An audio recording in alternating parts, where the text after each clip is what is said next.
Thank you, Mr. Chairman.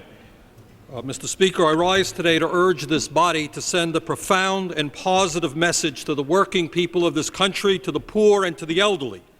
I urge this body to resoundingly reject this $30 billion appropriation for the savings and loan bailout until the President comes forward and tells us exactly where the money to cover this bailout is going to come from and who is going to pay for it. If we simply dump this $30 billion into the deficit, which is what is being proposed, we all know how it will be covered.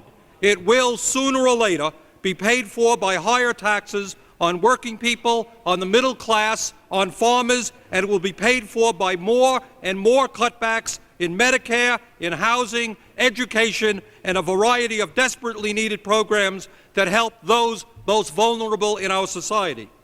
Mr. Speaker, let the United States Congress today show courage and not simply put this $30 billion into the deficit, a deficit which is now the highest in the history of our nation.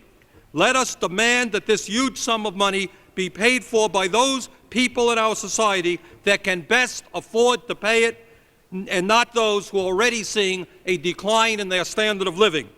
In the last 10 years, the wealthiest people in our nation have become much wealthier, while the middle class and the poor have become poorer. Meanwhile, while the wealthiest 1% of the population have seen an 86% increase in their real income, the tax burden for the rich has declined. While the middle class and working people have become poorer, their tax burden has increased. It is absolutely imperative that we fund this $30 billion bailout on a pay-as-you-go basis, and that the wealthiest citizens in our country, those that have enjoyed huge tax breaks for the last decade, be asked to pay for it.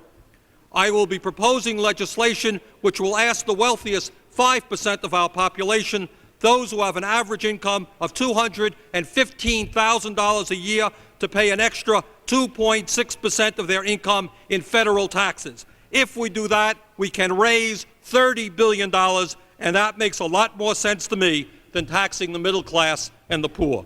Thank you. Gentleman's time has expired. Does the gentleman from Texas wish to yield additional time at this point? I'd like to yield to the gentleman from Pennsylvania, Mr. Kosmeyer, 30 seconds. Gentleman's recognized.